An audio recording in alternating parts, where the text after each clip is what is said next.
afternoon. How are we today? It's Friday, right? Cold? Chilly a little. Are we not working today? This is more Why do I have to ask this question every day? Well, thank you so much, Secretary. Thank you everybody for coming today. It's beautiful. Today is a beautiful day. We crossed to that, what do you call it, lake? Yes. To this lake is really beautiful. And we did the blessing, chanting to transfer our merit to all the departed people, beings around this area, the whole state park, earlier when we walk. Today is our 90 days walking.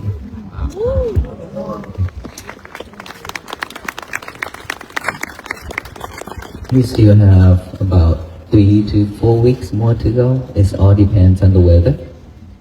And so we expect it to be at the White House by February the 11th.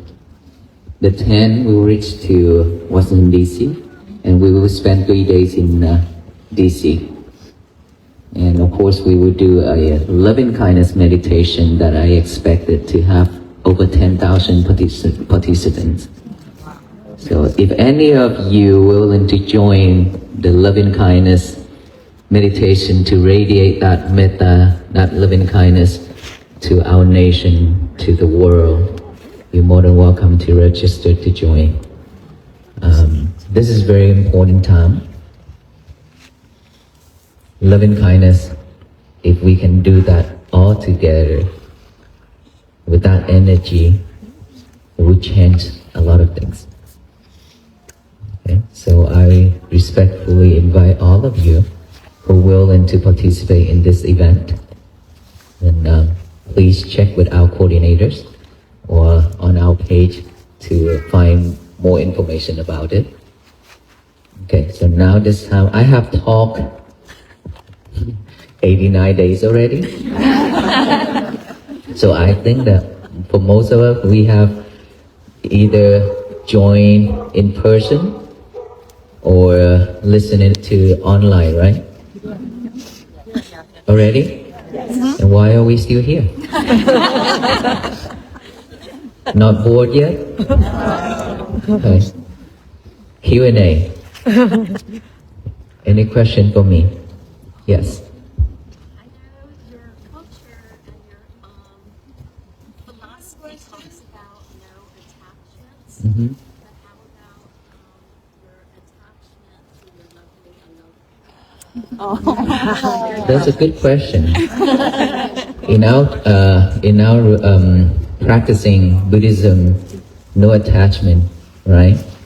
But she asked me, what about a loka that I attached to? Many people, well, actually our media team who control those pages, social media pages, they send me some of the comments online, and they mention it to me. Many people say that when the Venerable monks, when you met with Aloka, when he came back yesterday, seems like Aloka is not attached to you, but you attached to Aloka. Aloka means a lot to me, and I just smile. And today you have that question, so let me tell you. Aloka been gone for 10 days for the surgery, right? On the day that I decided to let him go for surgery, from that day until to yesterday, my mind was blank about Aloka. Okay? When I decided to do something, I'm willing to let it go. Just like when back then in 2020, 2018, I went to Myanmar to practice meditation. And when I went there, because I had done a lot of things in Fort Worth, Texas, building temple, building a lot of things, and I have a foundation in Fort Worth, Texas, do a lot of things, basically. And so, by the time when I decided to leave everything behind to go to Myanmar to practice, when I left Fort Worth, Texas, I left everything behind. I have never had a thought that, oh, I want to go back home, or I miss home, I miss everybody, and things like that. Because I know with that type of attachment is not going to help me. Because a lot of people supported me for me to go study and practice. So if I have that type of attachment, it means that I could not practice. There's no way that I can practice if I have that defilement mind, right? So with that defilement mind, it's going to pull me down. I cannot move forward. So I left everything behind and I focused on my studying and practicing in Myanmar for 2 years. Meditate straight for 2 years. 2020, my teachers called me back. Well, at the beginning, he said that I will let you go for 5 to 7 years to study. Only 2 years he called me back. He called me back and then I left Myanmar to come back to Fort Worth, Texas. And there's a lot of people ask me, how's your mind?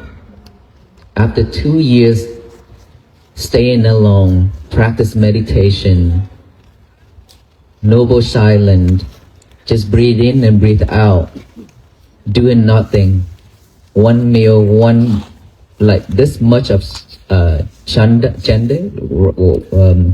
rice in the morning and then meditate throughout the day and night.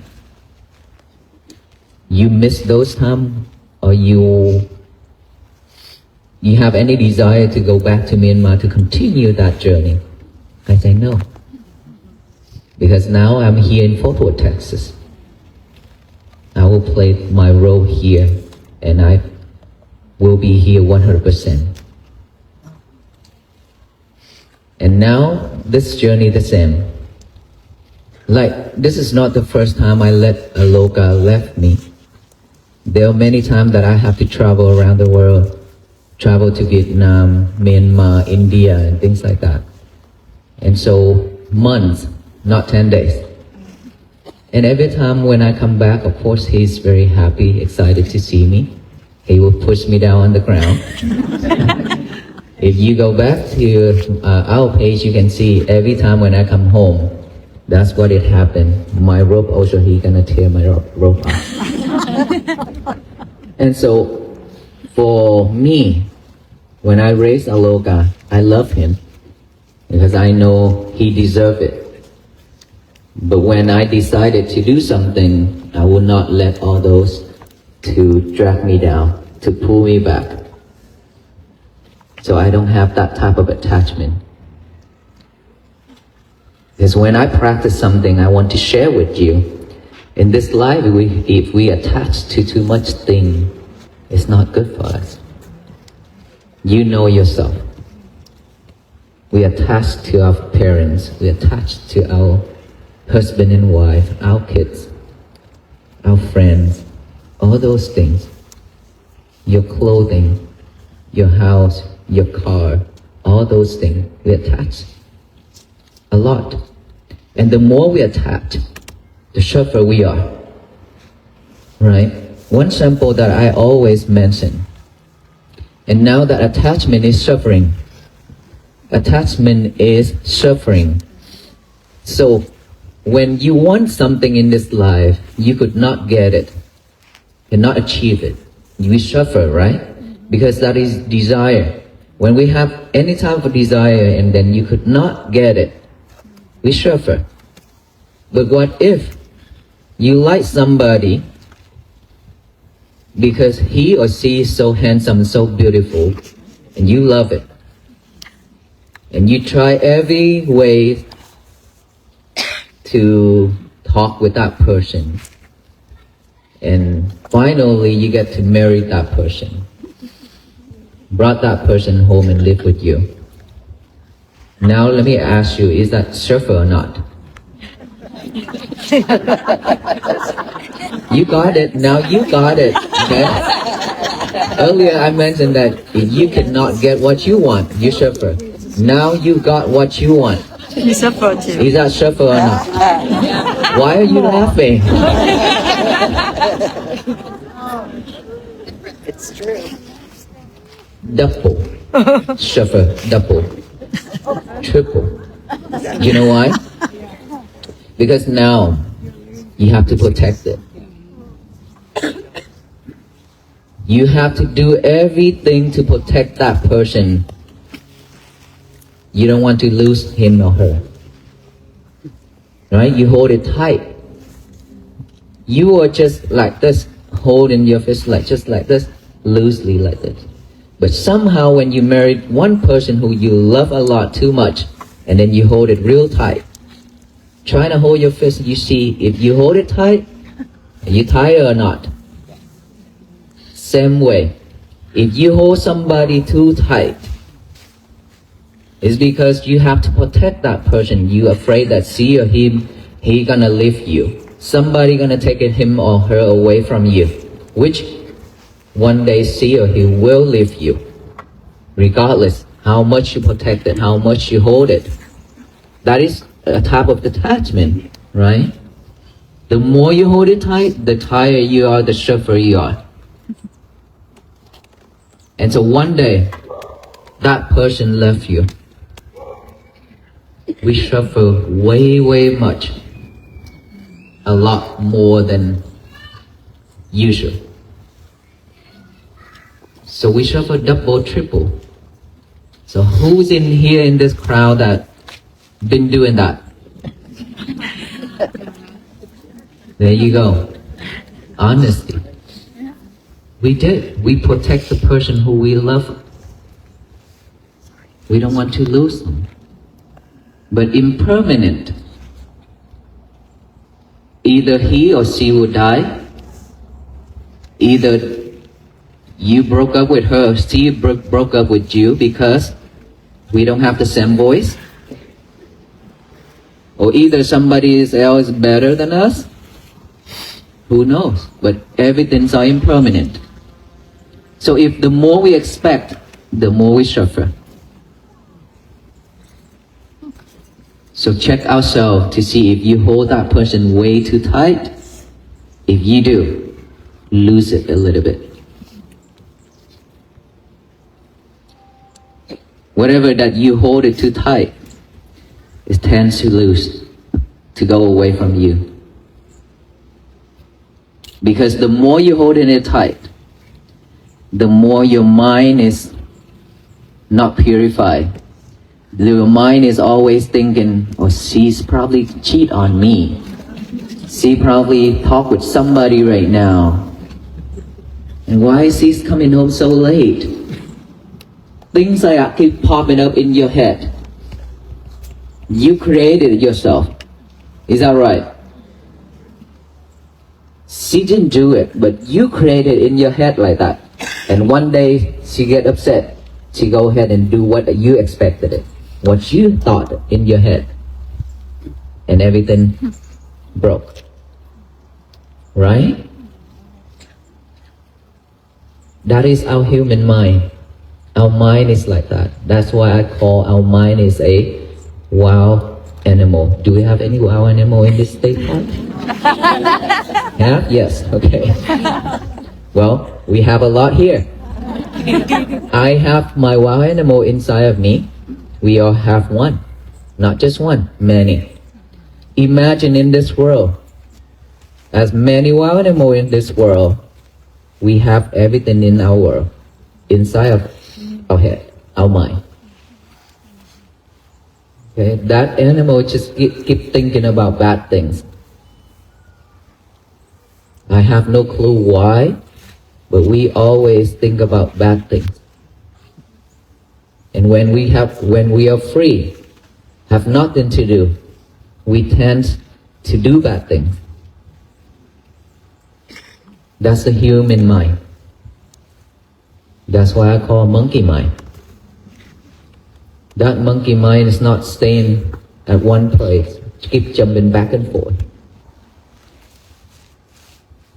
And so, please, if you attach to anything in this life way too much, then you need to think again. Try to lose it. Try to relax. Relax yourself. It will help you. Okay? Just like in our Asian, when our parents die, we cry a lot. Do we cry when our parent died? It's different with India. India people, who's in India? Okay, many. Why are you so many here?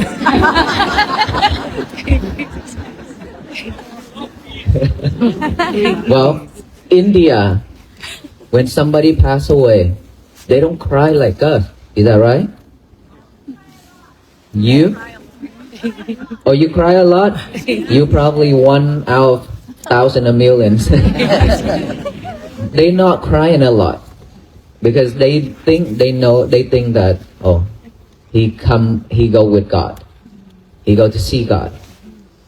And so, not many, but in our Vietnamese, Asian, we cry a lot. I'm telling you, I don't know how to describe it, but we cry every day. And I always, when I go to funeral and do the service and ask, why are you crying? I say, I miss him, I miss her, I love her so much. I say, no, you're not. I look straight to their eyes and I say, you are not. And they look straight to my eyes and they say, why? I say, it's because you love yourself. You don't love them. It's because you always, whenever you run into problem, you always come home and lean on their shoulder and cry. Whenever you out money, you need help, you come home for your mom and dad and ask for money. They always give it to you. And now, they have left you. You don't have that chance anymore.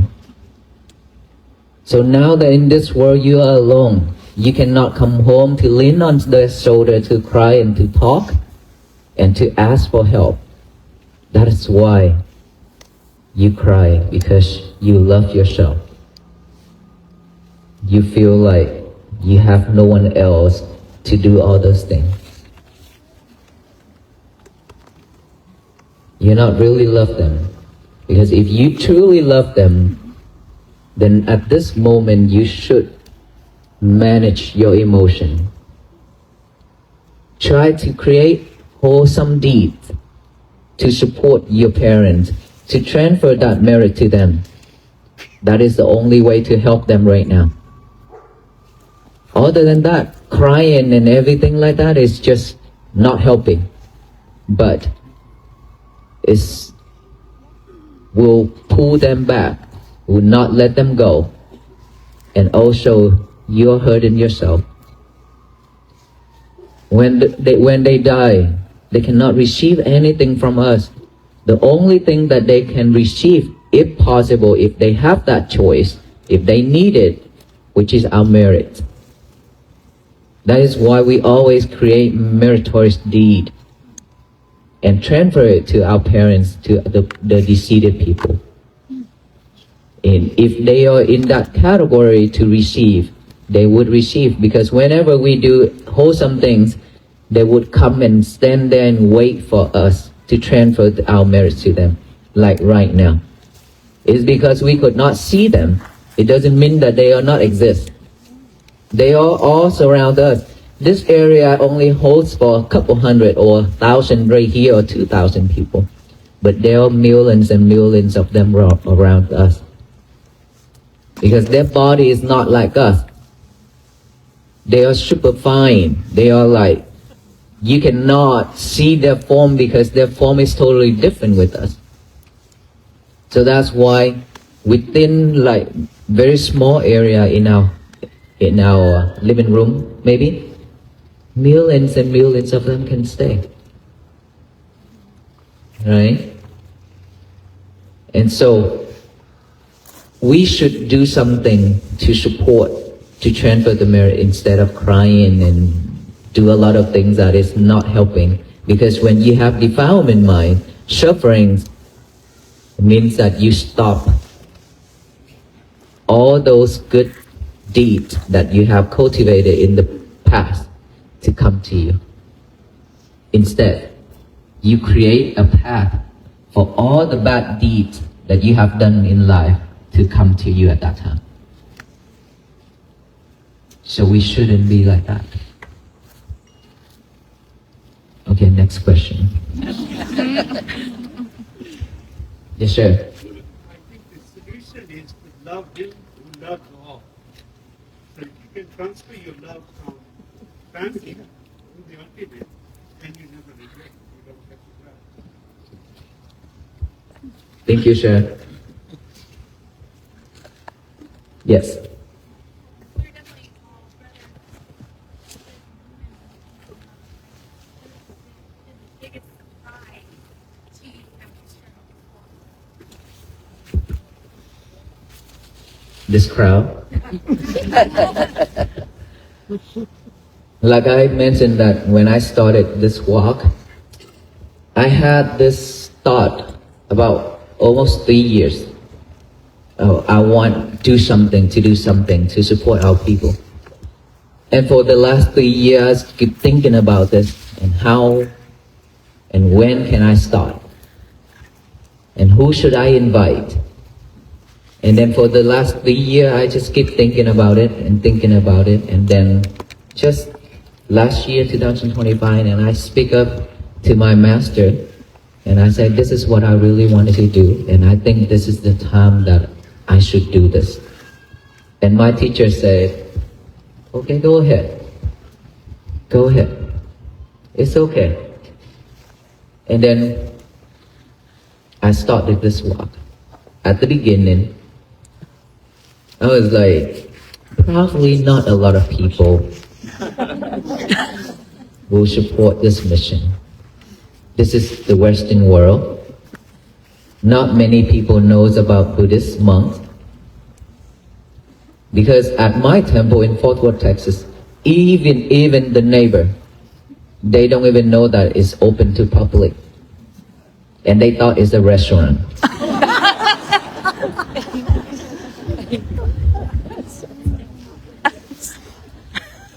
Surprise, right? And then when I started out from Texas, there were people stop on the road and say, talk on the phone, okay, and I happened to listen to it. I didn't know that there's monks exist in Texas. Oh, really? And so when I started out this journey, and I thought that, just go ahead and walk. Be mindful on your walk. And hoping that along the road, there will be people who pause for a moment to look at us. When they look at us, they look back to themselves. They reflect themselves because they've been running. They're not walking. And hoping that when they reflect on our walk to themselves, they will stop everything and breathe in and breathe out. Or feel their heartbeat. Or feel the breath. Knowing they breathing in and they breathe out. Just simple as that. And I have never and I have never thought that I have to stand in thousands and thousands of people to talk like this. Never ever in my life. I have went and talked, but not this much of people, right? I went here and there to talk. But here we go. When we enter into Louisiana, then Crouch Grove, and then Georgia, and then Alabama, South Carolina, and here North Carolina. And when I enter to North Carolina, and all the people in North Carolina don't have to go to work. Because they every day. That's amazing. You're willing to quit your job to come here for peace. Every day. Surprise.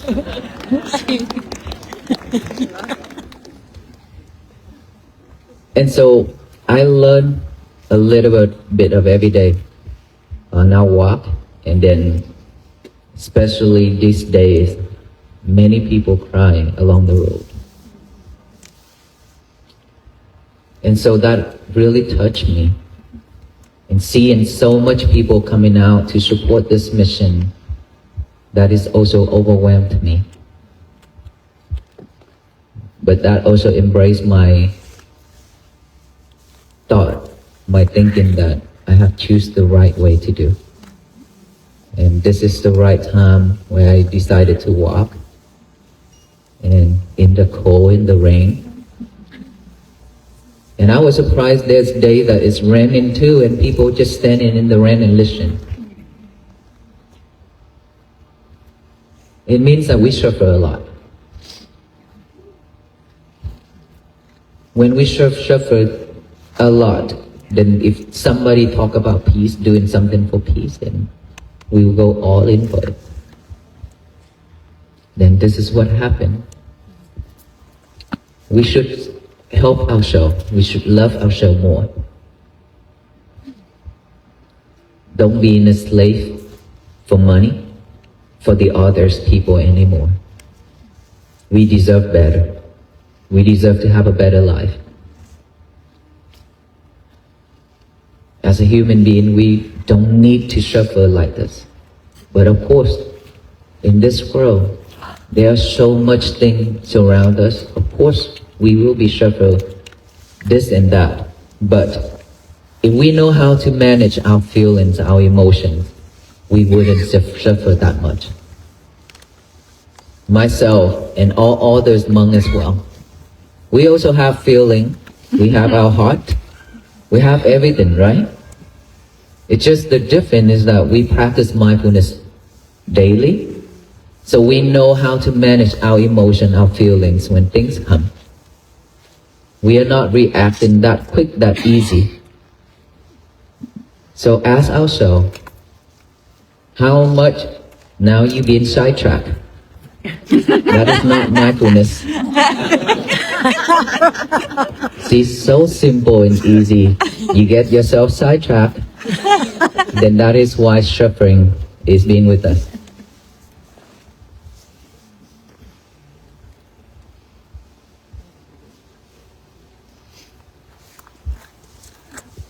Okay. You have a question? Now you sidetrack again. Everybody are sidetracked now. This is exactly what I said. And I'm here talking about mindfulness. Focus in one thing at a time. And now that you are not listening to me anymore. Oh wow, okay. Yes, ma'am.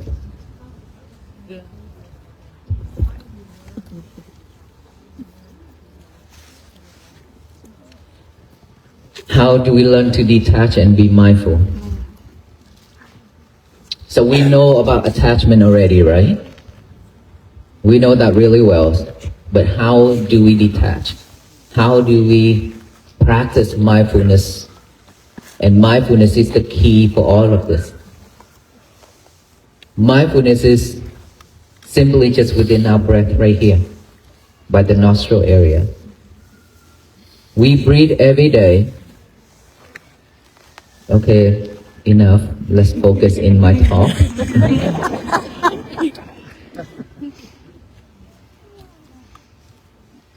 Within our breath, we breathe every second to survive, to live. But we didn't aware of our breath going in and out. So now that we practice in mindfulness means we put awareness here within our breath going in and now the breath going out. When you breathe in, you're aware of that breath going in. When you breathe out, you're aware of that breath going out. All we need to do is just focus on that in and out without forcing our breath. Just breathe in and out naturally, and then each breath go in, you realize, you acknowledge it, You note that as in, and breathe out, you note that as out, and focus in that. When you focus in your breathing, now that you can see your thoughts arise. Thought is arising every second. It's just that we cannot see them because they are going very quickly. They come and goes just like that, quickly. We cannot see them. And now that we let go of everything and focus on our breathing only, one job, one thing. And this is when you can see your thoughts, that monkey mind. You can see that monkey is jumping here and there. When you see that monkey jump, for most of us, our habit is to follow that monkey. Either that monkey jump to the past or to the future. We always follow it. So now if we are aware of that monkey jumping, we will note that, oh, that monkey is jumping now. But my job is breathing. So I will come back here to continue my breathing. And so when that thought comes, you acknowledge it, you observe that to see if, oh, you have a thought, but you don't follow it, you observe it, you note it, think, thought silently like that, and come back here. Come back with the breathing. And then breathe in, breathe out, another thought pop up, acknowledge it, come back here. Acknowledge, come back here. Keep doing that, bringing your mind back, your concentration back to this right here. And then sound, any type of sound, any type of noise. Acknowledges the sound, come back here. Seeing. While earlier you're listening to my talk, when you see the Venerable Monks come out and Aloka came out, seeing, instead of sidetrack, acknowledges as seeing, come back here.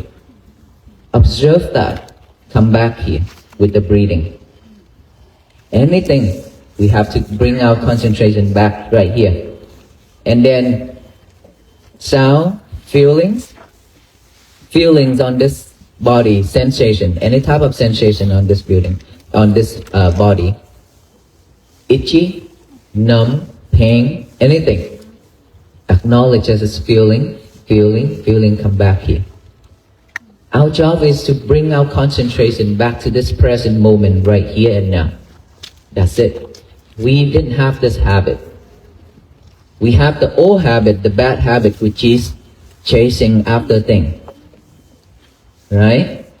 Just like Aloka, he's curious about everything here. When he see any type of movement, he will go for it. Our mind is the same. When we see something, when we hear something, we head that way. We look that way.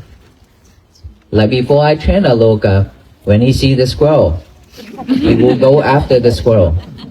When he see the rabbits, he go after the rabbits. And then now after we train him, when he see the squirrel and the rabbit, when I say stay, he will stay. Like that. Same thing as our mind. When it's well trained, when you want that animal to stay right here, this present moment right here and now, that wild animal will stay. But when it's untrained, then it's just going to chase after things. Right? It's keep on chasing after things. And of course, Aloka nowadays won't listen to me anymore because you spoil him. And so we train our mind, we train our concentration to come back to this present moment by breathing in and out. That is mindfulness. When you do the work, when you eat, when you drink, when you dress, when you go to the bathroom, when you do anything in life, you have to just do one thing at a time. Are we all here multitask? Yes? Yes. Yes, of course. Nothing new. So we need to change that. Do not multitask anymore. Do one thing at a time. Eat, mindfully eating. Don't talk, don't watch movie, don't listen to music. Dress. Just mindfully do that dress. Sometimes we spend hours in that bathroom just to pick out the dress because you listening to music and then mumbling and things like that the whole time. And sometimes when we do a lot of things in our life, we cannot focus. It's because your lover is always pointing at me. Your cell phone. You live with that every day like that. So we cannot. She's putting away her lovers right now. She feel bad. So we need to train ourselves like that. Trying to liberate a little bit of everything every day, just like those sunflowers. When it's still young as a bud, it's like this whipping down like this, right? But then when it's grow each and every day, it will head up to the sunlight every day like that and stand up upright to get the sunlight and to bloom flowers. It means that when we practice, we will fail. All things in life, sufferings, greedy, hatred, angers, delusion, all those things in life, we all have. We are the same. We have all these things in life. But when we realize that all these are just sufferings, and then when we practice mindfulness, we keep on failing because the most thing in this world that you make you bored is meditation. Because remember that monkey mind, the monkey is always jumping. They want something to be more fun and enjoyable. The mind is like that. Now that you're forcing yourself to sit down and then breathe in and breathe out, that is boring. But when something, what's going on? You bored with your breath before? No? So when we forcing ourselves to do something that our mind does not like, then it tends to go to sleep. So at the beginning when you practice, a lot of the time you'll fall asleep because you are not mindful with your breath. And our mind is like that. But nothing wrong with it. As long as you realize that you're already asleep, then you need to wake up and come back here again. That is how we train ourselves to bring it back to this present moment every time. When you realize it, come back right away. When you realize it, come back right away. It doesn't matter how long. Even if you set your time for 1 hour meditation, you spend 59 minutes of sleeping. It's okay. With that last minute, you realize that you slept. You in the deep mode of sleeping. It's okay. Wake up, come back here. You still got 1 minute left. It's okay. 1 minute per day. Gradually, you master your mind. You can be an expert on breathing for yourself. Because at the beginning, like I said, always we encounter a lot of problems. And this is the most difficult time for the practitioners because they will feel like, I don't see the result for myself. Probably this method is not meant for me. Or he teach something is not right.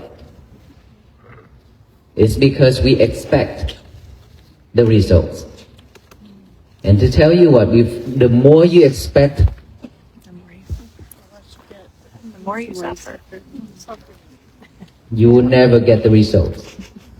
You suffer with it. You will fail because of expectation. No expectation when we practice anything. Just keep doing it. Be mindful with it and believe in yourself that you can do this. Okay? So it means that every day we need to practice every day. That means when we change in ourselves. And then just like that, sunflowers keep rising upright to head to the sun, to get the sunlight and bloom. Like us, one day we will stand upright and wisdom will rise. But you have to believe in yourself, you have to put effort into it. and patient. Without this, we cannot make it. We will go back to our old days, which I hope not, because a lot too much already. Let us not go back to our old days anymore. 2026 should be the most beautiful year, important year, and we have to become a new person in this year. Otherwise, we regret. Because this world, time is not going to wait for us. Okay? Any other question? Yes, sir.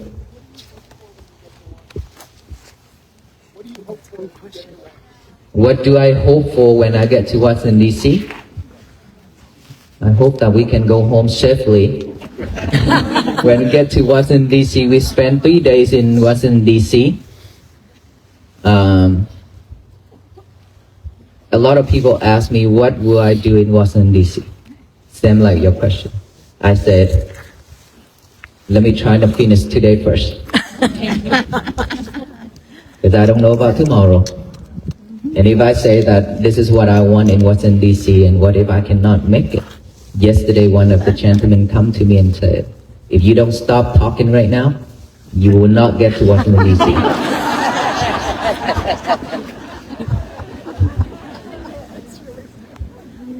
It's raining. What comes will come.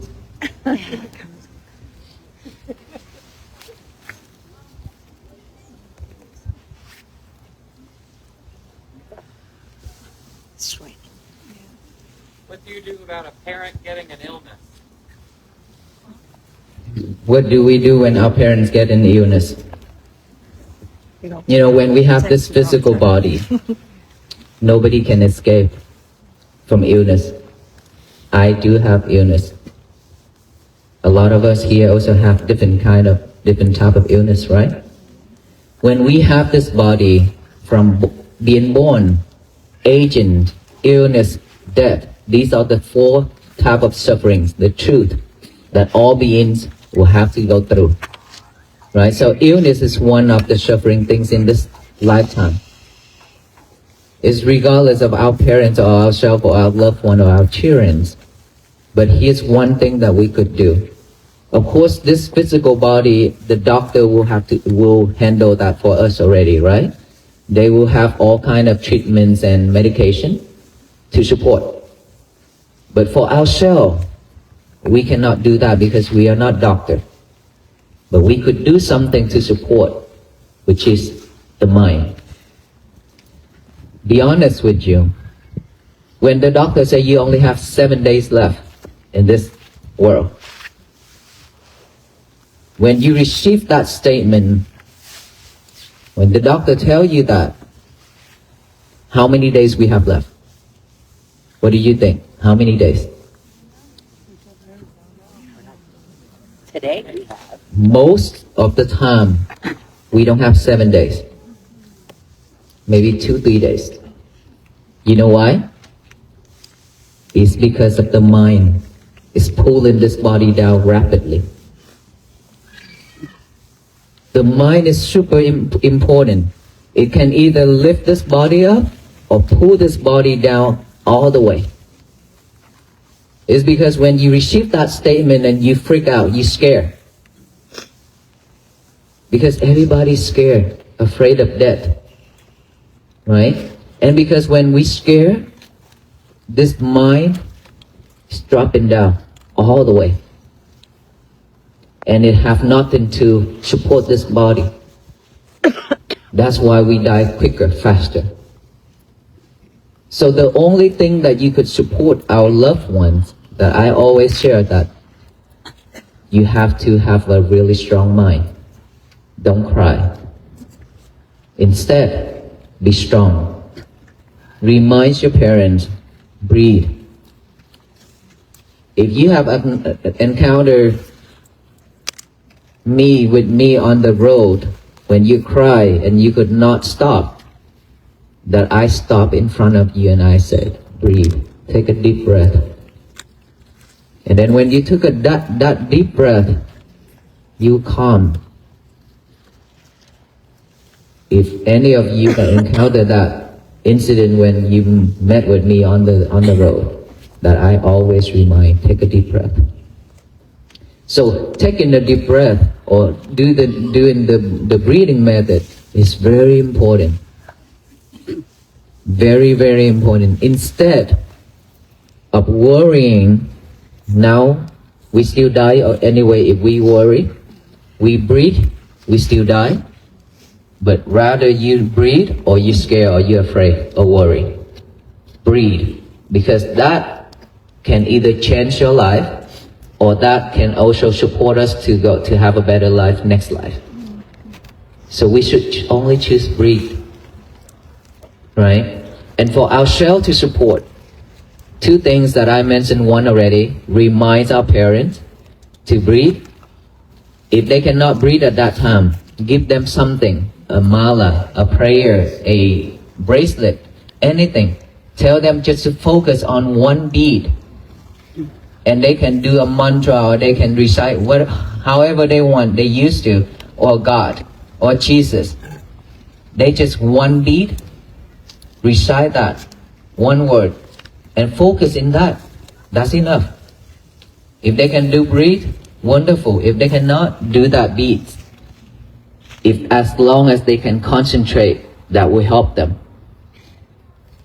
Another thing, loving kindness from you. Loving kindness to share with the person who in critical condition. Let's say for venerable monks, we always do like this when somebody's sick, and then the people will send an image of that person. So that is why when somebody asks to do the prayer, I say, give me the picture. Okay, so we look at that pictures and we radiate the metta, which is love and kindness, to that person every day. That is a way to support. Love and kindness is very important, very strong, very powerful. But you have to have love and kindness first before you radiate it to someone else. Means you have to practice it. May I be well, be happy, be peaceful. All you need to do is just practice this every day. Just sit down and relax. Before you do the breathing, you can also do this love and kindness. Okay, sit down, relax. Imagine of your face right in front of you, this far. Close your eyes, relax, and say silently, recite silently, may I be well, be happy, be peaceful. May I be well, be happy, be peaceful. Keep doing that until you feel calm, until you feel relaxed, cool, with joy. That is when you have loving kindness within you. And now, you think of that person, your parent. May my mother be well, be happy, be peaceful. Her face is right here, even though you close your eyes. Imagination, okay? May she be well, be happy, be peaceful. Keep doing that, keep doing that. With that power, it will radiate it to her. She receive it, that can also support her to go through her difficult times. So those are the two things. Remind her, remind them, and to do the breathing or recite on the beat. And then yourself, you can support by radiate metta, loving kindness. Mm-hmm. I've noticed that you've received a lot of gifts along the way from different people. What does that mean to you? A lot of gifts, either mala, either beads, either pins, cards, postcards, thank you notes, a lot of thank you notes from kids, from adults, everything. And we have them all. We collect them and we keep them all. And yesterday I just did a short video because people requested it. to show those cards because some people ask about it, afraid that we're gonna trash them all. So we kept them all in the box. So maybe later we will have a exhibition hall or something at our temple. This is something that is so beautiful to me. Imagine that a stranger's writing a letter of thank you note to a stranger. This is something unusual. So it means a lot for our venerable monks. This also support us, telling us that we are not walking alone. We have all of you walking with us in spirit. So we are not alone. Even if we encounter freezing weather, we still gonna be warm because all this love. So we appreciate it so much. Even just a very little bit of things. Some people just handed me a piece of brick, broken brick, a piece of rock. And there's a kid that handed me a walking stick. I don't know where he found it, out there on the wood, in the woods. But that much, that long, just from the trees, he handed to me. And I was like, wow. This is something new. I have never received before. For the last 44 years of my life, this is the first time I receive a gift like this. And it means a lot to me. This is something that, out of his love, respect, he found it somewhere, or someone gave it to him and asked him to offer it to the monks, or maybe test the monk to see if the monk's willing to get it or not. We don't know. But all those are love. Thank you so much, everyone. Can you direct the loving kindness meditation to Who already passed? No. Only the people who still alive. For the one already passed, what we should do is just transfer in our merits. Yes. Do you have thoughts of philosophy on art, particularly art about suffering, maybe? Suffering? Thoughts of philosophy. Thought of philosophy. I think Buddhism is about the way of life, living, and all kind of suffering. We have different kind of suffering, but before that I mentioned the birth, the aging, the illness, and the death. Those are the four noble truth, the truth of this nature, right? So everybody has to go through it. But in Buddhism, the way of life is talking about all sufferings, any type of sufferings in this life. That is why he found our Buddha. He found a way of to liberate suffering, to detach, for us not to live in sufferings anymore. I think that question, you should have learned more about sufferings, because we have a lot of books talking about suffering itself. And I don't want to go deep into religions right now. What time is it now? 1:25. 1:25? Yeah. Okay, let us conclude because we still have over 10 miles to walk. And so before we go, we will pass out the peace bracelet. Again, Sesam reminds you that every time when you look at that peace bracelet, it reminds us that we need to practice loving kindness, compassion, mindfulness, and be more patient with it. Oh, before we end it, I haven't said, tell you the statement. Every day when you wake up, please get a piece of paper. You memorize it already? I bet. 90 days of talking about it already. Get a piece of paper out, write out the statement, say, today is going to be my peaceful day. Write it down, read it over and over with our eyes, and then read it out loud with our mouth. To tell the universe that today is our peaceful day, my peaceful day, so that no one can mess it up except ourselves. And please don't mess it up. No, seriously. Okay. Yes. But don't mess it up. Don't try to mess it up whatsoever. Okay, be mindful with it every day. Just to do that simple thing for yourself, it will help you to change your daily life. But of course, you have to be patient with it. When you fail, if you make any mistake during the day, start over. It's okay. Okay? Start it over again. We come to this life, to this world, just to learn our lesson. So, okay, thank you so much, everyone. May you all be well, be happy, and be peaceful.